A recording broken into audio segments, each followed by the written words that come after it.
Okay, inshallah, everybody can hear me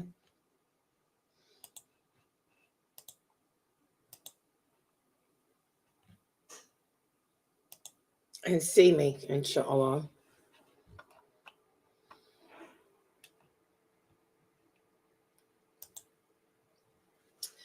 In alhamdulillah, wa salat wa salam ala wa rasulullah. I want to welcome everybody to the first class for today, which is Thursday. And this is our Aqidah class, our 6 p.m. Eastern Standard Time Aqidah class, which is the most important class that I teach here. Why?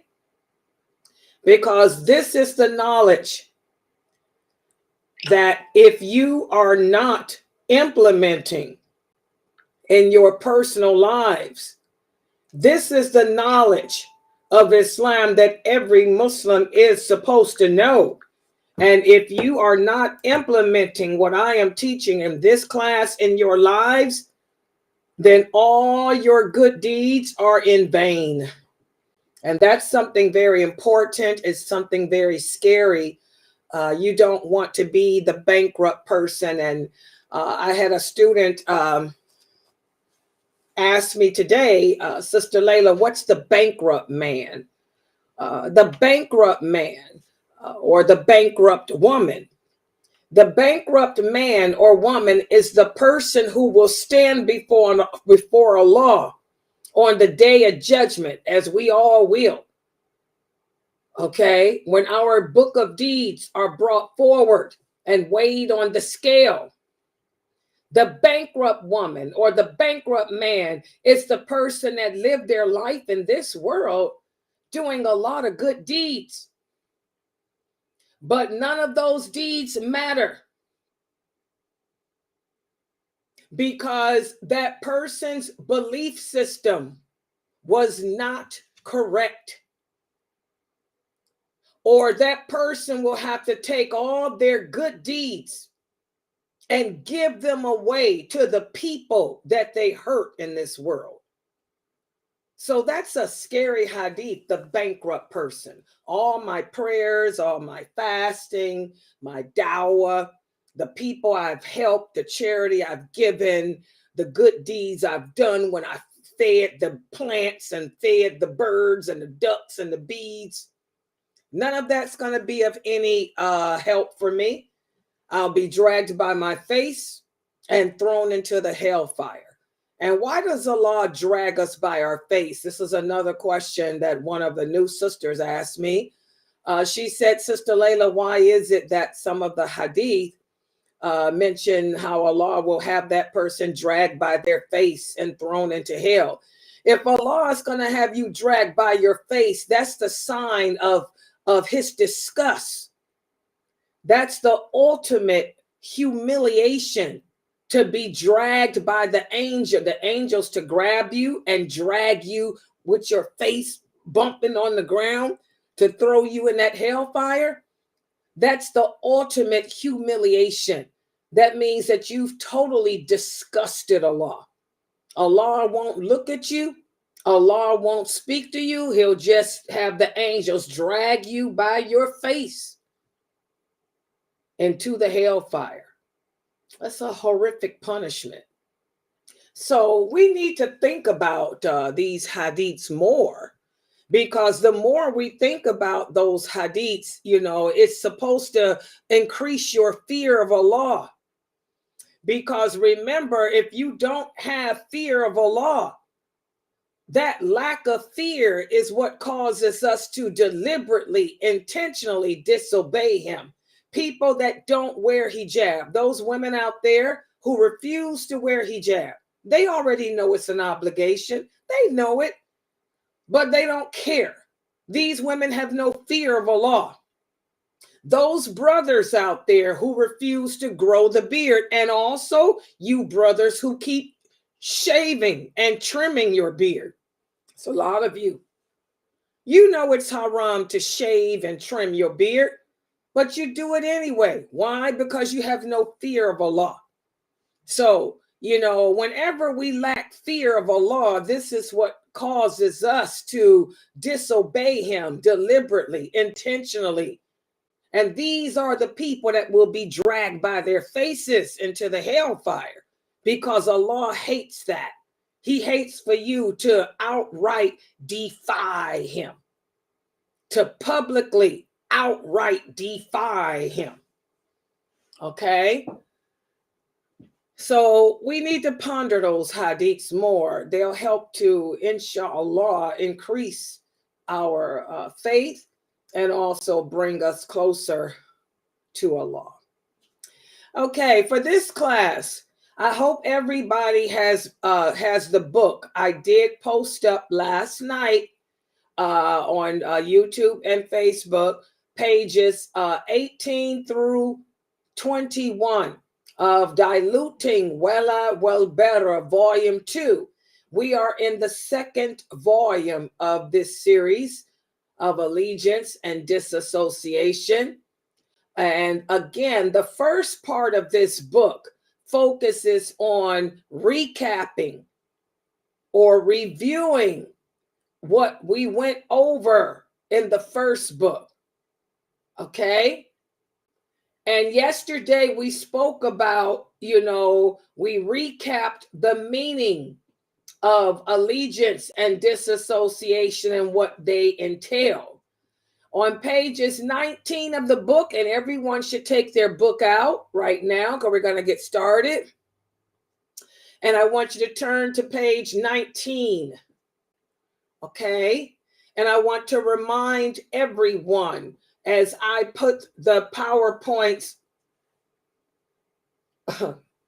as I put the PowerPoint up on the screen, I want to remind everyone to please take screenshots with your cell phone or your iPad or your Android or your tablet, whatever you're using, your computer, a laptop. Take a screenshot of the PowerPoint so at the end of the class you can print it out, and then you can staple them together, and you have a little booklet of today's lecture, the explanation of the book. And then what you can do is take a paper clip and clip that stapled copy to page 19 of the book. So that way you can review 19 through 21 again with your kids and yourself. So let me take everything down so everyone can see. And before I get started, let me talk about this for a minute too, because I always forget. Guys, I just checked, and I hope you guys are listening on YouTube, on our Zoom channel too. I apologize, I didn't get no sleep, so I'm kind of dizzy. I checked our bank account. We are $125 overdrawn. Overdrawn. You know why? Because the streaming program went through, and we didn't have that. Streaming program is $300, and we only had 200 and something in our account. So please, guys, we are desperately in need of donations to get us out of that overdrawn. We are $120 something overdrawn. Please donate, guys. We need your donations. For those of you who did donate, may Allah bless you, because your donation paid the 200 part, but we were overdrawn because not only did the streaming program come out, but also I remember I told you guys Visit, which is another program we use, and also another program the programs that we use to make the videos came out too. And then we got a couple of more bills getting ready to come out, because I got the bills divided where half come out in the beginning of the month, the other half come out in the middle, and then the last part come out at the end. Because I know since we are a nonprofit, that's how the IRS told me to do it. So that way, you know, I don't be bouncing like I just did. So please, guys, and I usually make the difference up when we bounce from my checking account, my personal money, but I can't because I have to pay my personal bills too. So we need your donation. So Please support us by donating at soon. Go to Sunnahfollowers.net, click on the tab that says make a donation. Okay, with that said, let me put everything down so we can, when I put the PowerPoint up, you can see the whole thing and you can also screenshot. So let's see. Let me take this down. Is it okay? Yeah, that came down. And I'm going to make myself big screen. And for the people in Zoom, I'm going to share you all to YouTube again. Okay. And do I have moderators inside the room? Yes, I'm here. Okay, take care of Geechee. You know she's on the mic all day long. Okay. Yeah. All right. So, okay, that's okay. What is this? This is Twitch, right? This is Twitter. Okay. So now if everybody else, let me switch us to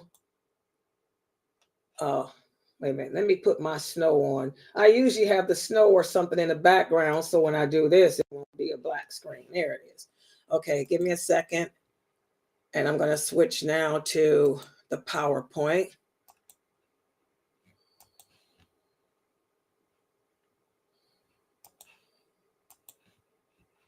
Okay, everybody can see this, inshallah. Let me go big screen. And let me take it now to PowerPoint. Okay, let's put it on. And there will be a quiz. There will be a quiz at the end of tonight's lecture. So, whoo, there it is. Pay attention. So yesterday we recapped the meaning of Wala wa Bara and what it entails. Excuse me, my allergies.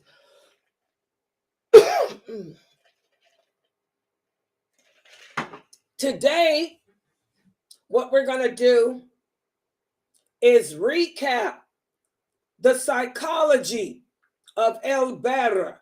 And remember, Bara refers to disassociation. Disassociation from any and everything that opposes our belief system.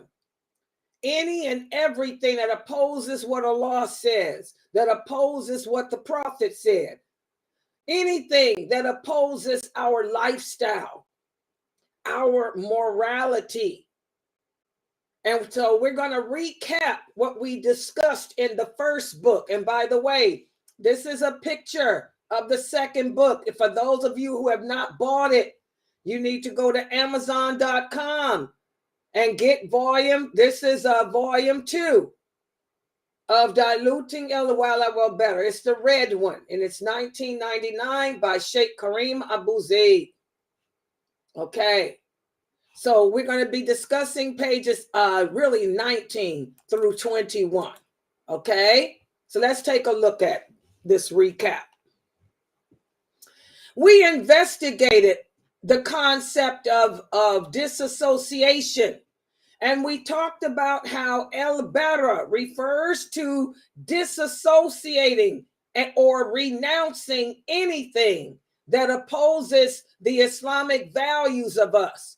For example, LGBTQ. This opposes our Islamic values, so we renounce it. We have nothing to do with that. That doesn't mean that we're going to go around hurting people who choose to live that lifestyle. We're not going to hurt them. But what that means is we won't take any parts in it. We're not going to go to their gatherings. We're not going to interact with them. And we're not going to speak for them or any of that, because it totally contradicts our Islamic values. The same with drugs. The same with alcohol. We're not going to get involved in that. And we're going to disassociate from anyone who abuses or uses drugs, alcohol. And again, this also includes holidays. We're not going to take part in any the non-Muslim celebrations, including birthdays. We're not going to wish people happy birthday, because wishing you happy birthday totally opposes our Islamic values of only worshiping Allah. So we spoke about that in great detail, and we highlighted the psychological processes required to thoroughly understand the Islamic concepts. We talked about how we have to be less emotional. We talked about how this nation, we're lazy. The Prophet said we were. The Prophet sallallahu alaihi wasallam said this nation is more lazy than others. And we're simple-minded. We have to, we operate off of emotion more so than intellect. So we're going to have to stop being so emotional and instead use critical thinking and also use moral decision making. What does that mean? That means when we make decisions for ourselves, they have to be in sync with Islamic morality, not American morality. Does everybody understand? Okay. We talked about how for those Muslims who are able to do these things that we just said, Bara will build strong relationships amongst us. We'll become more together. We'll have more respect for one another. And we'll become closer to Allah. We also talked about if we can uphold these principles of Bara, it will help the community, the Muslim community, to grow, because we'll be emphasizing our values, our morality, and not the non-Muslims.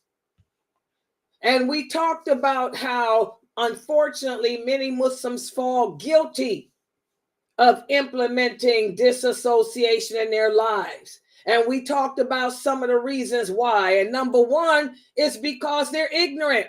We don't learn the deen. This is something that I'm always emphasizing to you sisters. I am always telling you sisters, stop blaming your husbands. Stop blaming your husbands as to why you don't know your religion, because seeking knowledge is an obligation upon all Muslims, male and female. You are supposed to seek the knowledge. You are at home all day. You have the internet right there at your hands, your fingertips. Instead of you listening to nonsense, you should have been learning from the true people of knowledge, the mandatory things like how to pray, how to dress properly, what your wifely duties are, what your motherly duties are, what are your obligations to Allah. What are your obligations to the Prophet? You should have been learning this stuff. So the number one reason as to how we fail when it comes to Bara is the fact that we ignore mandatory knowledge and we don't even seek it out. Also, another reason as to how we fall guilty of implementing Bara in our lives is we just can't stop falling into sin. Too many of us put our personal likes and our personal desires over Allah. We don't have that fear. We don't fear Allah as we should. So this is why you can leave the house without a hijab on and not care. And also, we have no respect for Islamic norms. We don't respect Allah's laws. We don't respect what the Prophet said. You ask me a question, I give you the answer and tell you what the Prophet said as the answer. Then you're going to ask me, well, what did the sheikh say? What sheikh? Can't no sheikh outthink the Prophet Muhammad sallallahu alaihi wasallam. So total disrespect. And we also discussed how lack of community support how that also contributes to how we fall short in our obligations that entail Bara. Instead of us helping each other, we're helping the kafirs. We rather give our zakat to the St. Luke's Hospital for Children. We rather give our zakat to Mother Teresa's orphanage instead of giving our zakat to the Muslims in our community who are in need of it. Okay, so this is another reason as to how we fall guilty. Also, we ignore the symbols of Allah, meaning the masjid. Look at the masjids, they're empty. We have a terrible war going on in the world. And instead of the masjids being filled, they're empty. But we out in the streets protesting. We all on TV protesting. But when we should be in the masjid praying. So disdain for the symbols of Allah and not caring about what happens to other believers. All of these things contribute as to how many of us fall guilty of violating the concept of allegiance and disassociation. We need to emphasize the need to correct this. And the way to correct this is by, number one, seeking the knowledge. Number two, carrying out our obligations, whether you like it or not. And number three, by embodying Islamic ideals. Then helping each other in the community. And we also spoke about the difference between showing compassion and showing empathy and showing sympathy. We talked about that. As Muslims, we're supposed to be compassionate of others, Muslim and non-Muslim. We're supposed to be compassionate even towards the animals on Allah's earth. But that don't mean the same as sympathizing. We don't sympathize with anyone except the believers. So we don't sympathize, but instead we will empathize for you. We will empathize with you. Big difference. And we talked about that in several classes. And we also discussed how if we deepen our practice of these things that I just mentioned here, you know, this is guaranteed to bring us closer to Allah, closer to each other, and it will cause us to have love for our way of life instead of hating it. Too many Muslims hate Islam. We're so quick to say that I hate the hijab. I hate my beard. I was listening to some famous speaker, Astaghfirullah, speak about how much he hates his beard. That's not a statement that a daya should be saying. You don't sit there and tell the people that you hate your beard and you can't wait till you go to heaven because you think that you won't have one there. You're crazy. You're going to always have a beard if you're a man. The beard is what distinguishes the male from the female. Okay? But for a daya to say that you hate something that Allah loves, that's not cool. So we have to train ourselves to love what Allah loves and only hate what He hates. This is how we develop allegiance and disassociation. And we also stress the importance of being a unified nation, a nation of solidarity. We use the companions as our example. They were from different tribes, and the Arabs were a warrior race of people, as you guys can see in the stories of the Sahaba that me and Mukhtar are doing. But even though they were from different tribes and they were enemies before, Allah brought them together and they became one nation. They became brothers and sisters in faith. And they began to care and want for their brother what they would care and want for themselves. That's the approach that the companions took, and that's the approach we should take in dealing with each other. And we talked about this. We talked about how we should encourage unity, justice, righteousness within and outside the Islamic community, whatever communities we belong to. And then I gave examples, and Sheikh Kareem Abu Zaid gave examples from the companions. For example, we talked about Bilal radiallahu anhu, and how Abdullah ibn Himar, he had to battle against a drug addiction. He was addicted to alcohol. That was a battle for him. But the Prophet let the people know, don't call him a kafir. Don't call him a kafir, because he loves Allah and he loves me, the Prophet. He ain't no kafir, but he's a sinful person. Okay, and we try to help our brothers and sisters when we find them doing sins like that. Try to get them help. And we also use examples from Umar radiallahu anhu, how he was a stickler for justice. And we use the example of Amir ibn al-As when he came and asked Aisha, the wife of the Prophet sallallahu alaihi wasallam, how did the Prophet pray? And she said he would pray at night till his feet swollen. And Amir al-As said, well, I'm going to pray and never stop praying. And I'm going to fast and never break my fast. And I'm going to never get married. So we talked about how that's not justice to ourselves. Islam is a way of life based on balance and dignity. So these are some of the things that we discussed in the first chapter, of that book.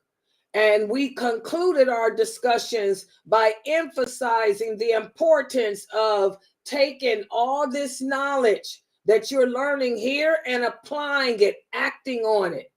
We talked about how the Prophet Muhammad sallallahu alaihi wasallam said faith is in the heart of the person. And whatever is in your heart will show itself through your limbs, your actions. So the believer will live her life, doing the deeds that are easy for them, that bring about the love of Allah. They do the deeds that will take them to paradise, and they end up there. Whereas on the other hand, the hypocrites and unbelievers, they ignore Allah's commands and they do the deeds that's going to take them to the hellfire. So we talked about that. All of that was covered in the first chapter of the first book. So now let me give you a quiz, and the quiz is only two questions, inshallah. Which of the following things are reasons as to why people fall short in their implementation of Bara? What about the first one? Ignorance of the deen. Is this one of the reasons why people fall short in implementing disassociation in their life? Yes or no? What do y'all think? Yes. Yes. Alhamdulillah, welcome back, Fresno. Good job. Been sitting here calling her name. She ain't even been here. I look stupid. Good job. Exactly. This is the number one reason. What about this one? Sinfulness, committing sins. Is that a reason as to why people fail to implement disassociation in their lives as Muslims? Is that one reason? Yes. MashaAllah. Yes, it is. Why is it? Who can explain why sinfulness? Who was the brother? Let me hear from that brother. We don't hear the brothers answer that often. For the brother, can you explain why or how, what effect does sinfulness have on our faith? What causes the sins we commit to take us away from Allah and away from obeying Him when it comes to our allegiance and disassociation? Let's hear it. Let's hear you explain. It's just that over time, as you commit sins, you get so used to it that it's like so as you like keep committing sins, right? At some point, it's going to be difficult to. It's kind of hard to explain. Okay, I see where he's going. Anybody want to help him out there? Anybody else? Yeah, if you keep on doing something over and over again, you think it's right and you believe in you doing right. So when something comes in that contradicts that, you fight that. Exactly. That's it. You know, a person gets comfortable. You know, that's why the prophet said, whenever we commit a sin, a black stain comes on your heart because you got comfortable with it. When you first do the sin, you might feel guilty. You might think, uh-oh, Allah getting ready to send a lightning bolt. So you might sit around like, uh-oh, waiting on it. Then as the day goes on, you see that ain't no lightning bolt hit you. You start to relax. Then as 2 days go by and you see nothing happen to you, you'll be like, uh-oh, let me try it again then. And then we'll keep sinning again and again, getting away with it, thinking that, okay, Allah don't see me or Allah ain't going to do nothing to me. So, mashallah, you know, we get comfortable in our sin and we start off with minor sins and we end up working our way up to major sins. Good job. What about this one? No respect for Islamic values. Is that one of the reasons as to why people fall short in implementing allegiance and disassociation in their lives as Muslims? Yes. Exactly. Give me an example. Give me an example of how people fall short in their Islamic values. They have no respect for the values. Give me an example.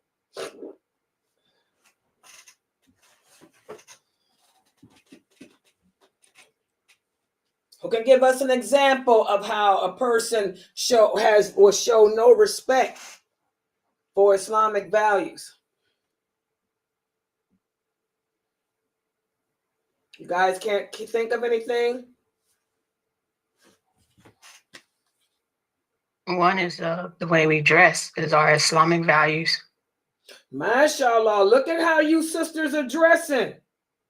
How many of you sisters got on straight leg blue jeans or tight fitting blue jeans? I doubt very seriously that many of you are wearing elephant pants. Sisters got on straight leg blue jeans. Pants are not haram. It's lawful to wear pants, but they have to be harem pants. They got to be elephant, like the pants Jamila Pasha sells, palazzos. They can't be pants that show the shape of your leg, that fit close and tight to you. Okay, for you sisters that dress that way, you're showing no respect for our values. I tell you guys all the time, makeup is not haram. There's nothing, I repeat, there is nothing, I repeat again, there's nothing in the Quran or the Hadith or from any of the companions saying that makeup is haram.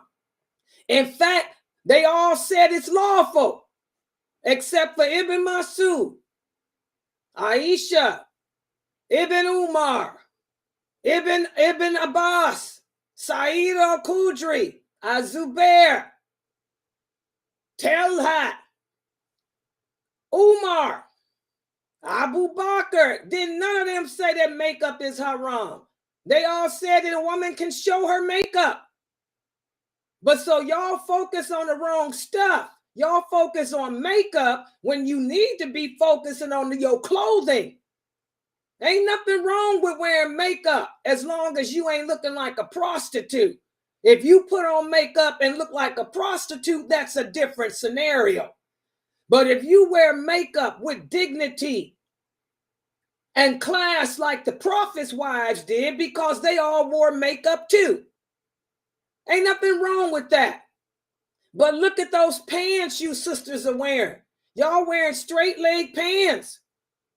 Look at those shirts y'all wearing with belts around your waist. How many of you Somalis are running around with those abayas on that's got belts, waistbands? That's haram.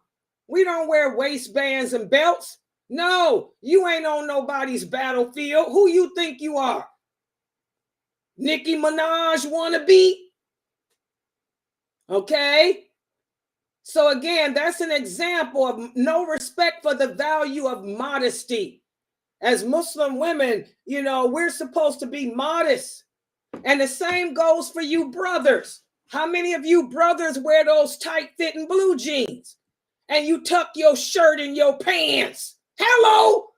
Some of you brothers take the shirt down a little bit further and try to puff it up. Hello? Puff it up. So you brothers are not free of this either. Y'all focus on women. Look at how you brothers are dressing, especially when y'all going around the cab for women at the job, tucking in them shirts, wearing them little gay bladed, what they call them pants? I forgot. Oh, I used to have to, Skinny jeans? What is it? Skinny jeans? Yeah, skinny jeans. What's up with you in them skinny jeans? So you brothers got to get it together too. Tucking them shirts in. Hello?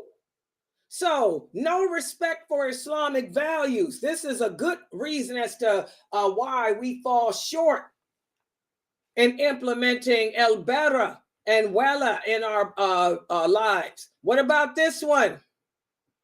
Misplaced love. Is this a reason as to why people fall short in allegiance and disassociation? Misplaced love. What do y'all think about that one? Yes.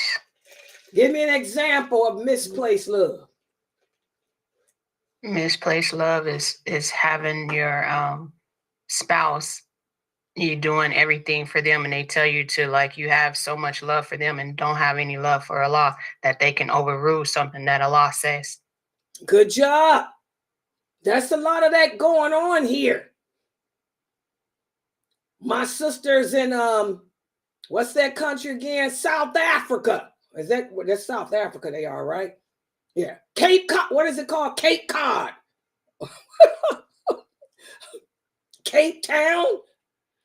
My South African sisters.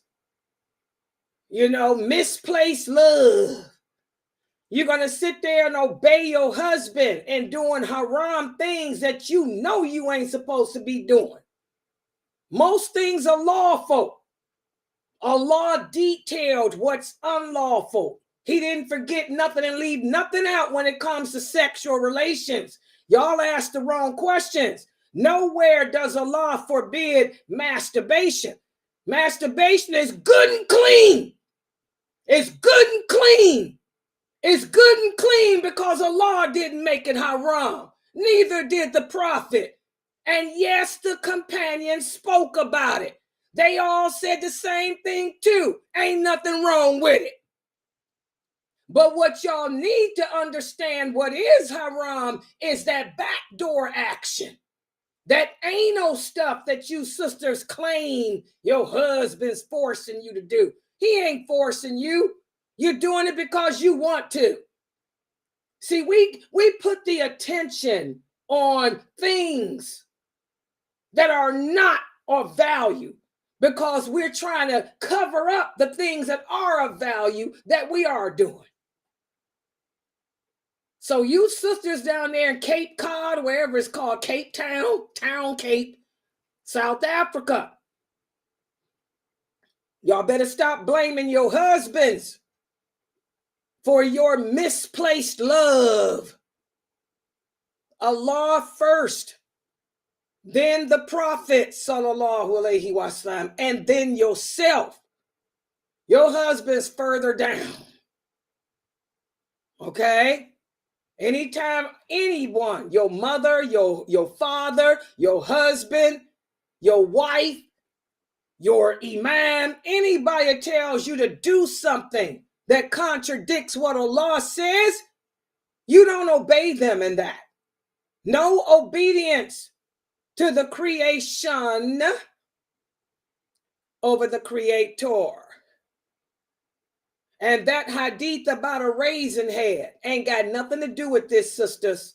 Tell your husbands They better learn the deen and stop lying on the prophet. Sallallahu alaihi wasallam. That hadith about obey your leader, even if he had a head like a raisin, that ain't got nothing to do with you forcing your wife or doing that backdoor action with your wife. That's how twisted these brothers are down there. I don't know what's going on down there in South Africa, South America, wherever, Cape Cod. It ain't the Kennedys. But y'all better get it together and stop playing it with the deen. Stop twisting those hadiths around and lying on Allah, lying on the prophet. The prophet, sallallahu alaihi wasallam, said, anyone who lies on him will take their seat in hell. That's authentic. And I did not misinterpret it. So y'all get that love together. All right. What about this? Extreme hate. Is extreme hate or misplaced hate, is this a reason as to why people fall short in implementing allegiance and disassociation? Misplaced hate, in other words. Is that a reason? It can be. Yes, it can be one of the reasons. Okay, give me an example.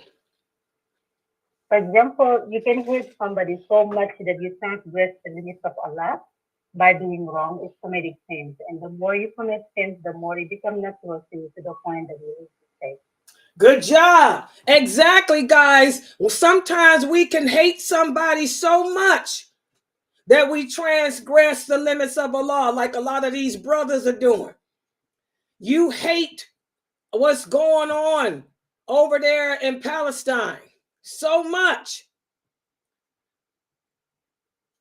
that you're going to go and start tearing down people's Starbucks. Too stupid to understand that you hurting them. They ain't got nothing to do with no people over there. You hurting that man, that Muslim man who owns that store. By the way, that man was on TV again today. Did y'all see it? The one in New York, the man from Syria, whose Starbucks was tore down, you know. Oh man, him and his wife and his little 4 children. He had 2 sons and 2 daughters, and they interviewed him, asking him, you know, he said the community came to help him. So alhamdulillah, I bet you it was Imam Siraj's community. He said the community came to help him. They helped him put his store back together. And him and his wife and children trying to recover from when those people came, those Muslims came and tore down his store, busted his windows out. Whatever the mosque is there, may Allah bless the Muslims for showing well better. And I'm pretty sure they heard my lecture because I sure talked about it enough. I heard my lecture went viral about that. So may Allah bless the community in New York, that whoever communities it was that went to help that Muslim family whose Starbucks was torn because some idiot don't know that Starbucks is a franchise. It ain't got nothing to do with Israel. Just idiots. Okay, extreme hate. That's an example of that. Okay, next question. This is the last question. We talked about how faith consists of what 2 things. Let me explain this better. Better, because I don't like the way I got this worded. I haven't had any sleep in a couple of days, so I'm kind of wheezy here. If a person has faith, if you truly believe in Allah, how does it show? I'm trying not to give the answer away. Y'all know what I'm trying to say? Faith consists of what 2 things working together? That's the good way. You can. Okay, say it again. I can't hear whoever that was. Say it again. The heart in the limb. Like whatever is in your heart will show in your action. Exactly. The heart and the limbs. Whatever is in your heart will manifest itself through your actions. So when you come upon those crazy Muslims, and I'm talking about the ones I'm talking about. Wait a minute, let me put this down. Uh-oh, I can't see. What happened to Layla? Layla done disappeared. Give me a second. Hold on. Here we go. I'm sorry. Boy, when you're sleepy, you can't do nothing. You'll come upon those sisters who will say, you'll go to a sister and you will say, oh, assalamu alaikum, sister, how are you? It's so nice to see you here today at the mosque, but you look so beautiful. But I want to remind you, sweetie, when you come to the mosque, you should have a hijab on. You want to wear a hijab. This is the house of Allah. And they say, don't you tell me how to dress. You don't know what's in my heart. My hijab is in my heart. That's what they say. You only Allah knows what's in my heart. My hijab is in my heart. When you hear a Muslim react that way, I want you guys to remember the Prophet sallallahu alaihi wasallam said, and you tell the person this. The Prophet sallallahu alaihi wasallam said, whatever is in the heart will manifest itself through your actions. So you tell the person, yes, you're correct. I don't know what's in your heart, but looking at your actions, I can tell that you have a problem with hijab because you need to put one on. Wearing a hijab is an obligation. Whatever's in the heart is going to show itself through your actions. I can tell how strong you are just by how the choices you make in life, how you're living your life. The Prophet Muhammad sallallahu alaihi wasallam commanded us. He commanded us to judge each other by the actions, not the heart, because we don't know what's in there. But I'm supposed to judge you from your actions because the Prophet taught us to be careful who we associate with. Be careful who we choose to allow to get close to us. Because a person takes on the character and the religion of their close friends. Association brings about assimilation. So we're supposed to judge each other's actions. That's all we can judge. So I want y'all to, when those people come at you and say, you don't know what's in my heart, tell them I'm not talking about your heart. I didn't say I knew what was in your heart. I'm just telling you that your actions are wrong right here. Sister, you got to put a hijab on. I had a phone call this morning. It was kind of weird because I usually don't take calls from numbers I don't know. But some person called and I just answered the phone, not thinking, and it was a brother. A brother said that he lived in New York. He said, Sister Layla, a sister came to the mosque. He said she was not dressed properly. He said, so I happened to be there when she came in. He said she was not dressed properly at all.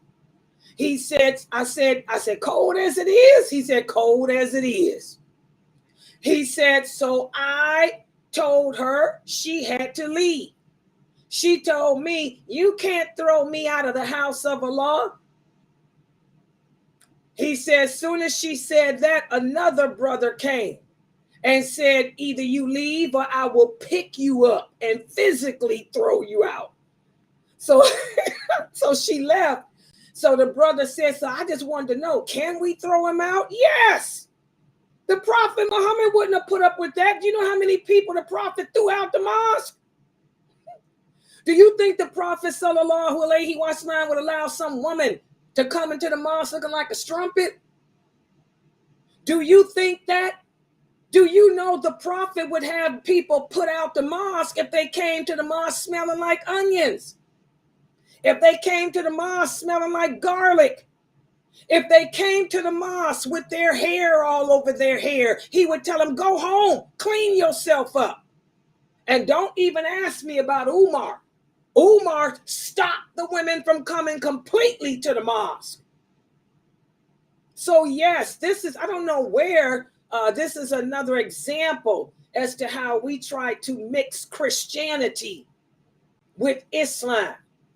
You know, we transgress the boundaries of Bara. You know, the Christians tell you that this is the house of the Lord and we can't throw you out. That's maybe Christianity. That ain't Islam. Oh, yes, you can. And you can physically, like that brother told him, I said, you can physically pick her up and throw her out. Seriously. I don't know where these Muslims get this understanding. Y'all better learn the religion. You better learn them hadiths. You better learn this deen. Oh, yeah. The Prophet did. He tell you, get up and get out of here. Get out of here with that onion.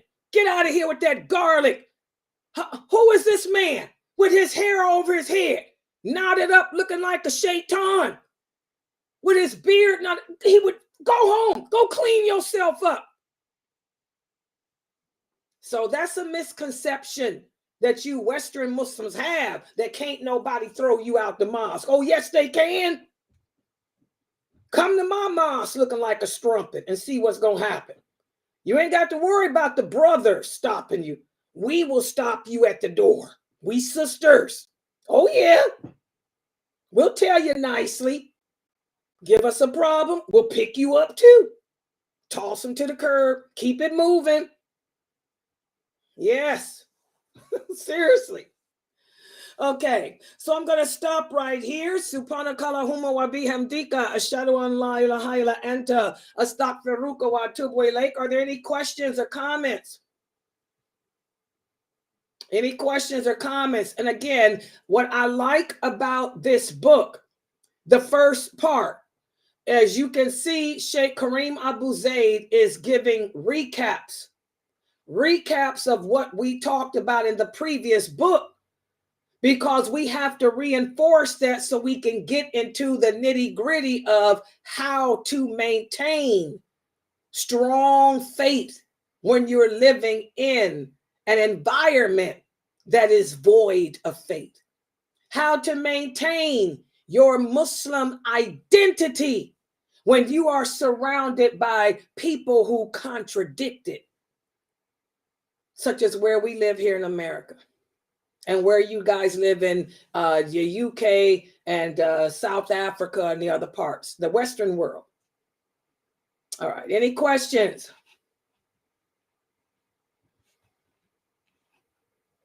Yes. Okay, yeah, she's asking about the 9 o'clock class. Yes, the 9 o'clock class tonight is, what's the night? Thursday? Yes, it's the Hadith book by Sheikh Atlee. This one here. Let me Another Sunnah Followers exclusive, Not One of Us, written by Sheikh Muhammad S. Atlee, broken down and brought to you by host lailanasheeba. Join us every Thursday night at 9 p.m. Eastern, 8 p.m. Central, right here on Sunnahfollowers.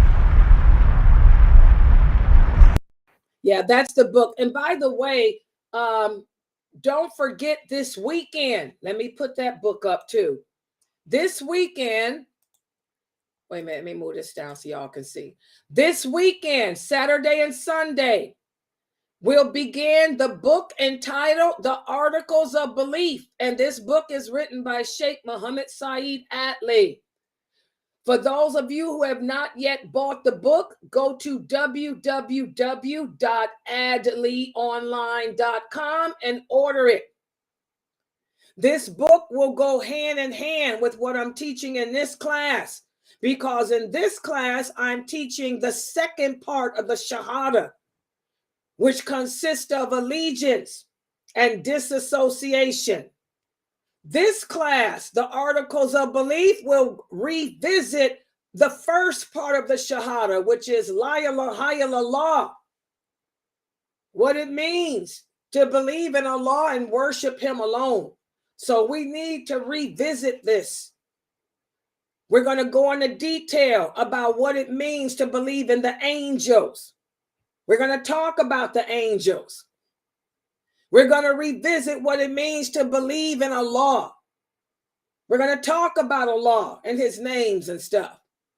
We're going to revisit what it means to believe in Allah's books. I'm going to re-emphasize to you that the only book that exists is the Quran. How Allah destroyed the other books that came before us. But Allah tells us in the Quran, whatever good He had in those other books, He put it in the Quran. Then we're going to revisit what it means to believe in the prophets and the day of judgment and predestiny. So this will be every Saturday and Sunday, beginning this Saturday at 9 p.m. Eastern Standard Time, the Articles of Belief. And for those of you who live outside of America, Sheikh Atlee has the ebook there. You can download the ebook, but that's only for the people who live outside of America. For those of you who live in America, please buy the book. It's only $10 altogether. It's $5. With the shipping, it's just $10. It's worth it. It should be a part of every Muslim's library. Okay? Yeah, so you got that. But tonight we have the 9 o'clock class, and make sure you order this book, which is entitled Not of Us. And also the book Termites. Those are the 3 books we're using from Sheikh Atlee's, that written by Sheikh Atlee. All the books we're using are from him, are from his page. Exactly. Okay, sister here is asking, is the Q&A? Yes, tomorrow at 9 p.m. is the Q&A. Bring your questions in, and inshallah we'll answer. And by the way, guys, I'm glad she mentioned that. Sheikh Morsi, my teacher, Sheikh Morsi, who's a real scholar of the ulama. Sheikh Morsi, I'm going to put together a special Q&A for him. Okay? And have him join within maybe next week. Maybe next Friday's Islam Q&A. We'll have Sheikh Morsi live here to answer your questions about Islam. That way you can hear. It's so good to hear from a true scholar of the ulama. And you can see that I am his student, because all his answers are based on Quran. He gives the hadiths, explanations, just like me. I learned from him. Okay. And, so I'll try to have him here. And what I would like for you guys to do is give me some type of format as to what you want the questions to consist of. Marriage, divorce, whatever. Prayer. What would you guys like the theme?